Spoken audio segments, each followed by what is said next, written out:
turn to Section 1. Section 1. You will hear a woman inquiring about a job vacancy. First, you have some time to look at questions 1 to 4.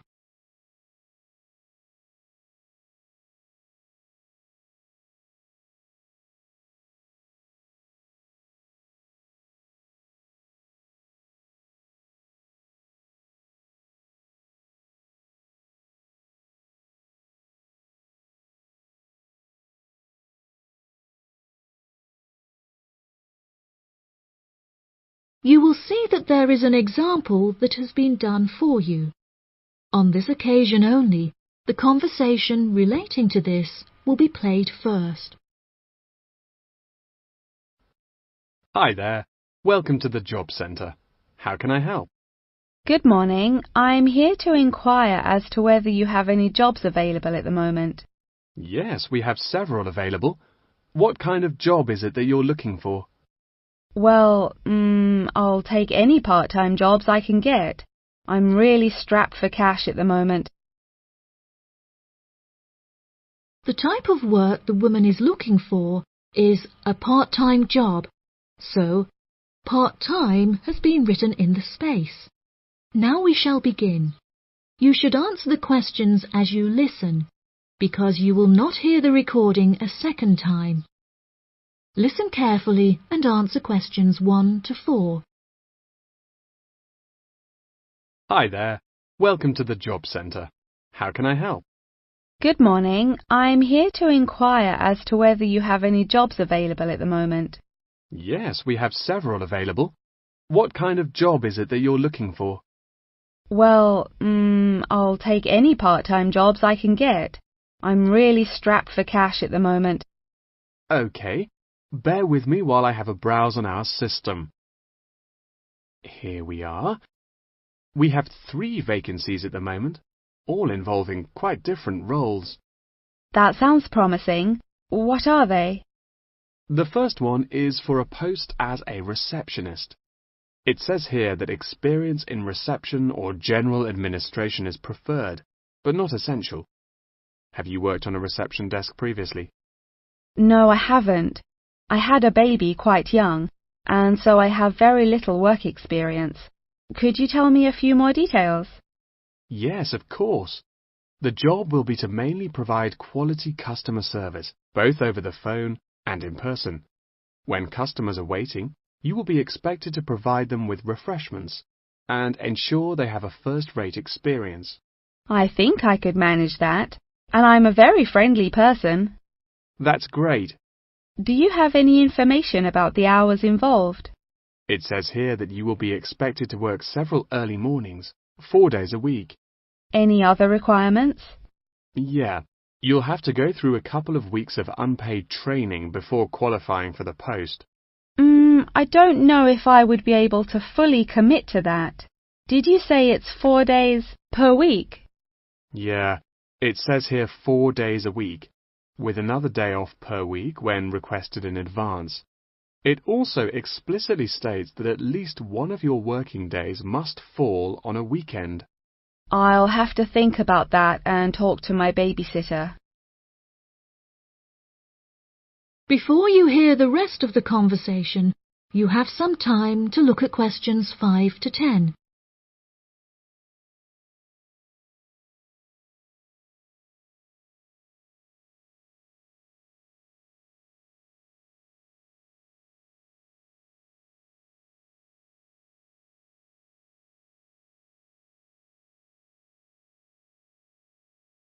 Now listen and answer questions 5 to 10.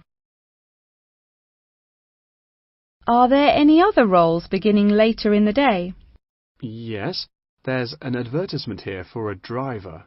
It says you'll need a clean and valid UK driver's licence, with absolutely no exception. No problems there. I passed my test first time and have never received any points. It also explicitly states that you must be over 25 and have been driving for at least 6 years. That sounds quite exciting. Is there any more information? Yep, it says here that working hours are flexible and the employers are happy to work within your personal schedule since they employ multiple drivers. That's great. The employers ask for a commitment to either mornings 5 days per week, evenings 5 days per week, or 3 full working days per week. I'm sure I can handle all that without a problem.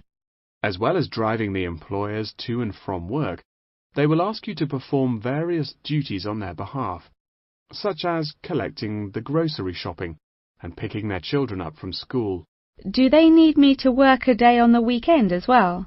No, it says here that they only require you to work on weekdays, not weekends. That sounds interesting. OK, there's only one more left, another customer service related post. It looks like it requires you to work short hours, quite late at night, so it might not be suitable for you. Do you want to hear about it anyway? Yeah, can't do any harm. OK, so it's a post for a cashier in a cinema in the centre of town. I'm sure you've been to the cinema a few times, so you can guess what kind of role it would be. They're quite short and late shifts, between 5:30 and 10:30 most nights, with slightly longer shifts on Friday and Saturday nights. Can you tell me what the job involves? Yes, sure. It says that you'll be required to sell and dispense tickets and provide refreshments. Also, they ask that you be quick on the computers, since you'll also need to take bookings over the phone, but you'll receive basic training for that. Do they need me to work weekdays as well? Well, it says here that if you request at least a fortnight in advance, they will grant you a day off on Mondays, but never on a weekend. I'll think it over and let you know later. Thanks for all your help. That is the end of section 1. You now have half a minute to check your answers.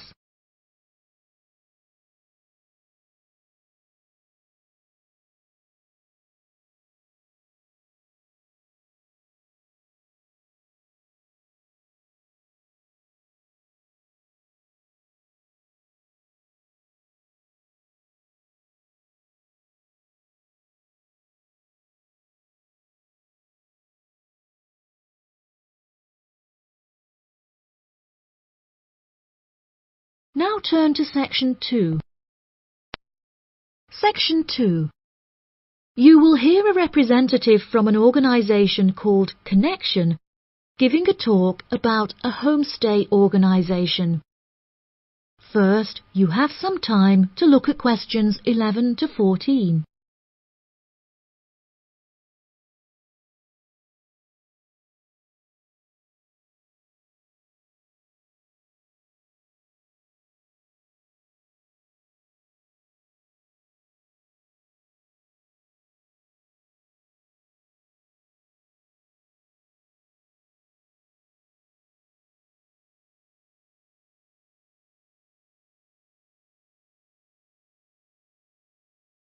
Now listen carefully and answer questions 11 to 14.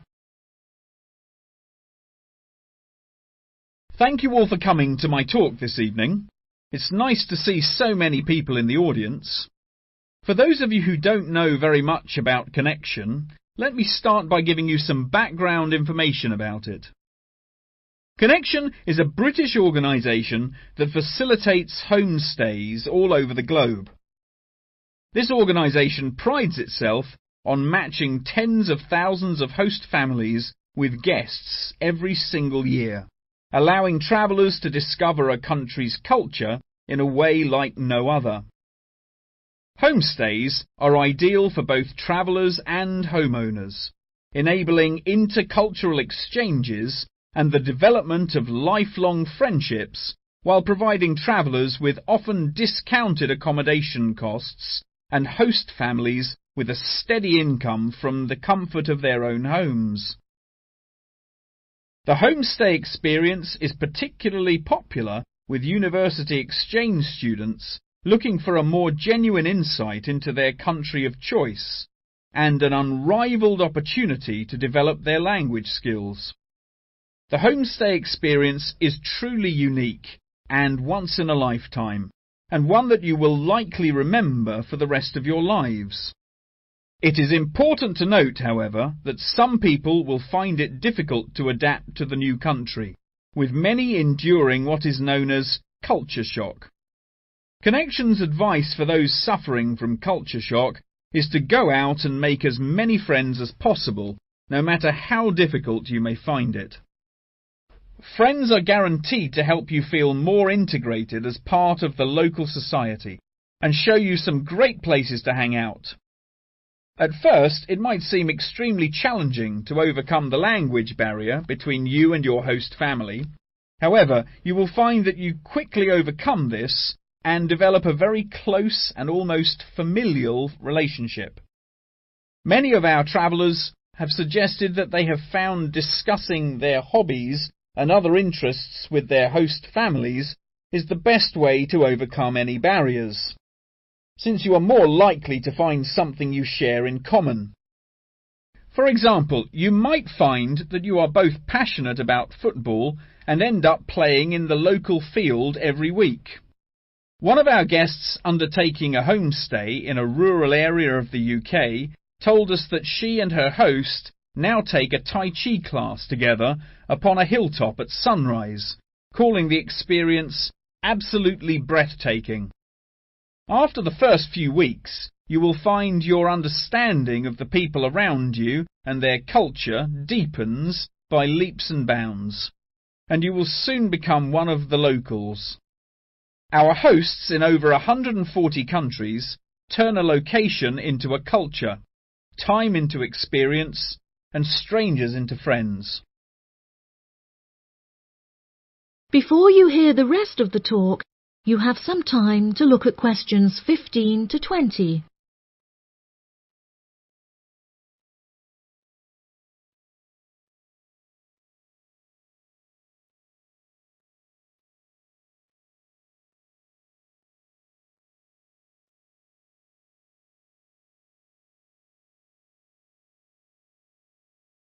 Now listen and answer questions 15 to 20. So how can you find out about applying for a homestay? The best way would be to visit Connection's website, www.connection.com, and contact one of their friendly advisors for more information. Once you have confirmed your interest in the service, we would strongly advise that you remain in close contact with the registration office, which will send you several emails keeping you up to date with potential matches in your country of choice. Once registered, Connection will require you to send various documents and will act as an intermediary between you and the host family prior to final confirmation and payment. During this stage, Connection will ask you to provide 2 photos, one for the host family and the other for our own records. Please ensure that you sign the back of each photo. Due to the nature of the service Connection provides, security is an absolute must, and they will ask you to send in photocopies of your passport, birth certificate, and a bank statement as confirmation of your identity.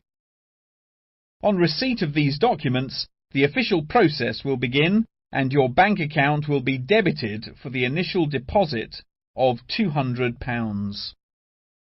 If you haven't received any acknowledgement confirming receipt of these documents from us within 7 working days, please contact the main office. As I mentioned before, due to the nature of the organisation, Connection operates a meticulous screening process, and all applicants will undergo an interview in our head office in London, with exceptions made in extreme circumstances. After your interview, it may take us several weeks to carry out the decision process, so please be patient with us. If you would like a fast-track service, please indicate this on your application, and we will notify you of the additional charges.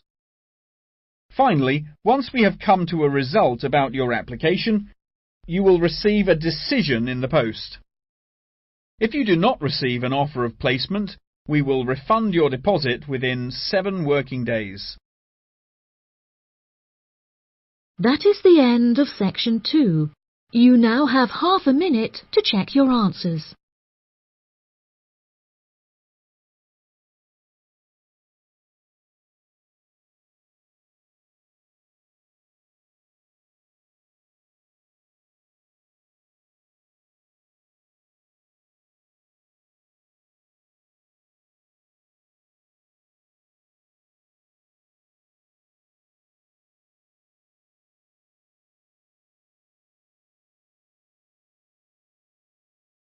Now turn to Section 3.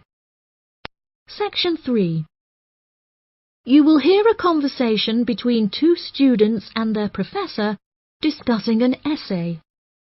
First, you have some time to look at questions 21 to 26.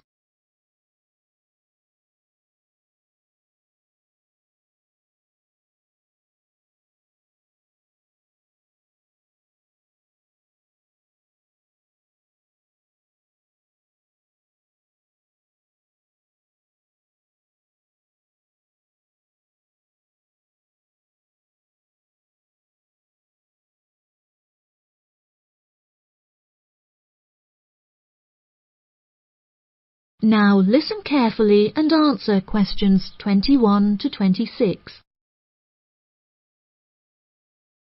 For next week, I'd like you to undertake a piece of research in preparation for writing your final essay. In order to gain top marks, you must include a range of primary, secondary, and tertiary sources. Are there any questions? Yes, Professor, I have a question. We haven't yet covered how to undertake this sort of research in much depth, and I'm a little unsure of what you want us to do. In telling us to include primary sources, do you mean you want us to design and distribute a questionnaire, analysing the results? You could design a questionnaire, but you'll soon find that distributing a questionnaire on such a large scale is somewhat troublesome. We couldn't possibly expect you to do it effectively as an individual university student without the necessary resources. No, ideally, I would like you to form 1 or 2 focus groups and interview them. This will provide you with a more qualitative approach. If your strengths lie in mathematics, please by all means take a more quantitative approach, but this will be more strenuous and time-consuming, and isn't entirely necessary for the purpose of this study. Professor, you haven't told us what our project is about. Do we get to choose our own topic based on the previous study? No, I'm afraid not. This will be a strictly Australian study. However, you can choose which angle you'd like to take, so long as it remains within the realm of anthropology. Does anyone have any questions specifically about the formation of the focus groups? I'd had several emails about this, and I'd like to address it now. My study is related to growing up in Australia, and the question of nature versus nurture. I've gathered more than 200 school children who would be happy to participate in a focus group. Do you think we'll need to include that many participants in a focus group? Blimey, Douglas, well done for finding that many willing children. But you definitely don't need that many for the study you're going to undertake. I'd say you need no more than 5 children per group, and no more than 3 groups, so 15 children altogether. You definitely need to control the group size in order to generate a meaningful dialogue. OK, if it's useful, I'll try and do it. I appreciate your enthusiasm for the project, but there are plenty of different ways to gather data. And I'm sure that if you look hard enough, you'll find someone who has conducted almost the exact same research in the past.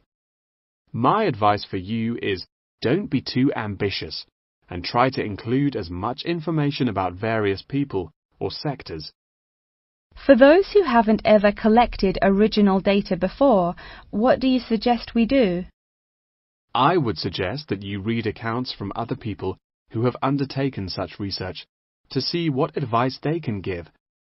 I would also encourage you to read Chapter 8 in the course textbook, which should give you a good introduction to collecting data. Moreover, you should try to practice using the data table provided in your course handbook. By now, you should have read at least 6 or 7 books giving quite detailed instruction on how to go about collecting data. Professor, I don't know about everyone else, but I'm having trouble reading the books. I had a really big assignment for another course, and I've been spending all my time on that. Jane, have you read all the books the professor mentioned? Well, my trouble is getting hold of the books. I've been to the library several times, but all the books are out. Sounds like you should have started borrowing books a bit earlier. Yes, I should have. But I got several ones from my friend a couple of days ago. I just skimmed through them and don't remember a lot of the information. Before you hear the rest of the conversation, you have some time to look at questions 27 to 30.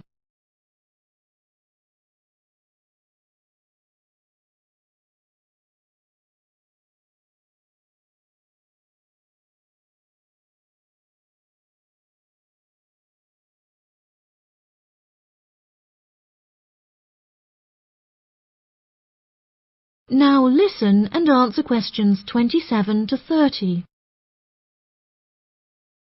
But now let's look at these things. We'll need to start thinking about which ones we'll definitely want to do for the project. OK, the first one here is the final report. If you like, we can work together on the research and data collection side of the project, and doing the final write-up. Cool, that sounds good.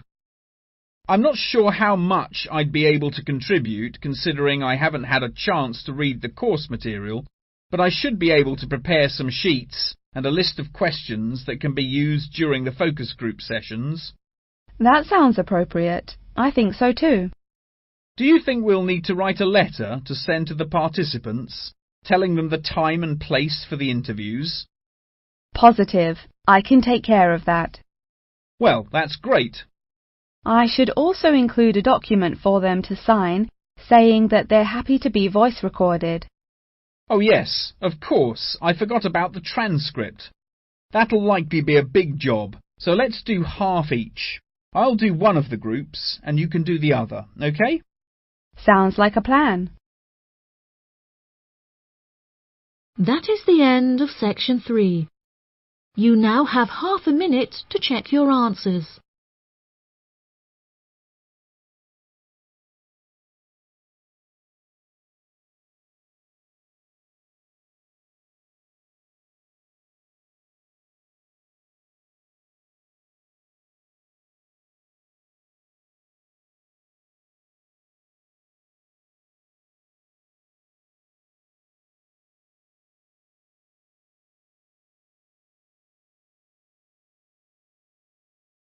Now turn to section 4. Section 4. You will hear a talk on the research of the graphical symbol. First, you have some time to look at questions 31 to 40.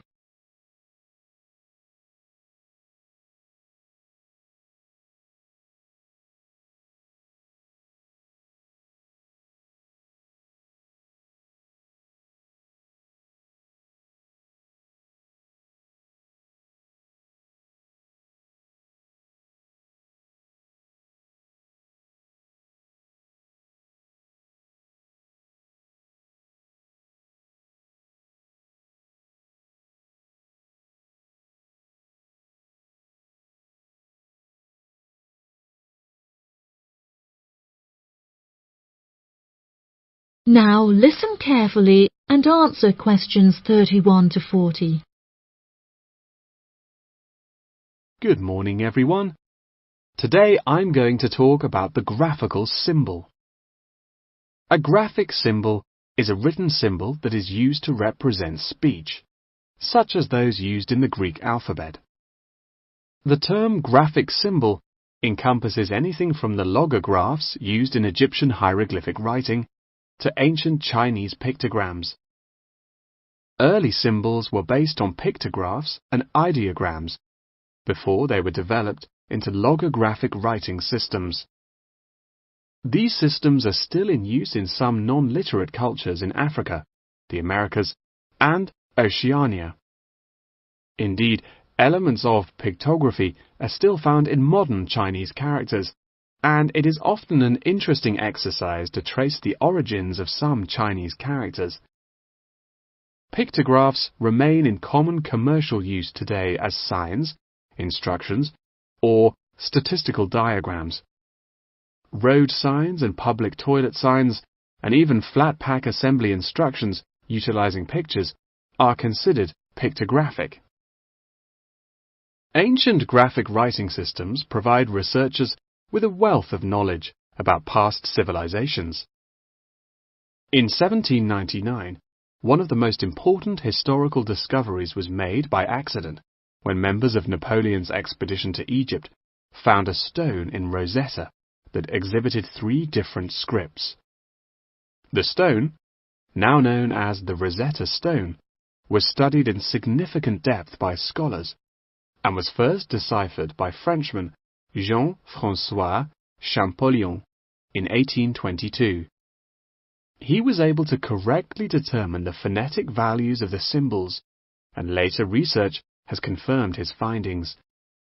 In many of these symbols, lines are used to portray a multitude of meanings, and knowledge and understanding of these lines holds the key to comprehension of graphic writing systems. A key moment in the history of communication was the invention of the camera obscura, or camera. Although the concept can be traced back to the 5th century BC Chinese philosopher Mo Ti, the first photographic image was ultimately created in 1826 by Joseph Nicéphore Nicéph. Photography, as it was later known, enables researchers to piece together and better understand history. Today, photography forms a huge part of everyday life, and most publications contain a vast number of photographs. Photography is used in advertising and is now becoming a way to increase awareness of existing world issues. For example, animal welfare charities are increasingly using photography to advertise animals that are at high risk of endangerment. Charity workers are sometimes flown to far-flung locations to document the suffering endured by high-risk animals in an attempt to raise human awareness of their consumption activities and how they impact others. One recent high-profile campaign was undertaken by attaching a camera to the foot of a bird in order to obtain photographs of the animals in their natural habitats and understand how often they come into contact with human waste. A soon-to-be-released documentary about the suffering of animals on Midway Island shows the full extent to which human consumption is harming animals thousands of miles away from us.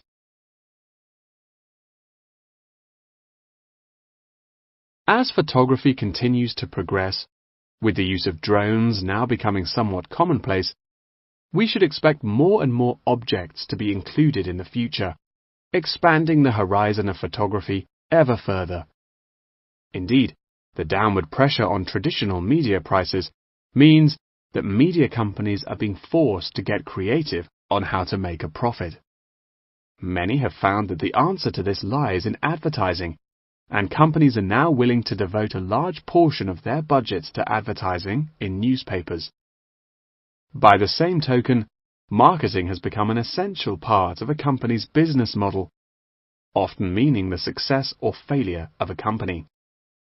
As a result, much time and money has been pumped into the development of effective branding, with attractive packaging playing a large role in this. However, many governments are now seen to be cracking down on marketing and packaging in an attempt to protect consumers from being misled. In particular, tobacco companies are now subject to ever-increasing regulation. For example, in the United Kingdom, legislation is soon to pass preventing any form of branding or differentiation on cigarette packaging in efforts to curb the harmful effects of smoking. Finally, one must not forget the fundamental role that graphic writing systems have had to play in mathematics. Graphs, icons, and diagrams often form the very basis of these branches of academia. Indeed, one needs to look no further than chemistry's periodic table to see a perfect example of graphic writing systems in use today. That is the end of section 4. You now have half a minute to check your answers.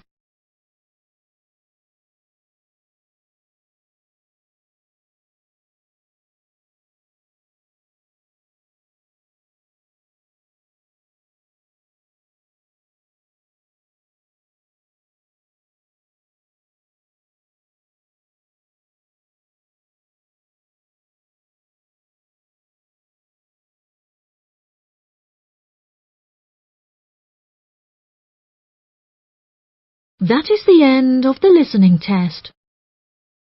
In the IELTS test, you will now have 10 minutes to transfer your answers to the answer sheet.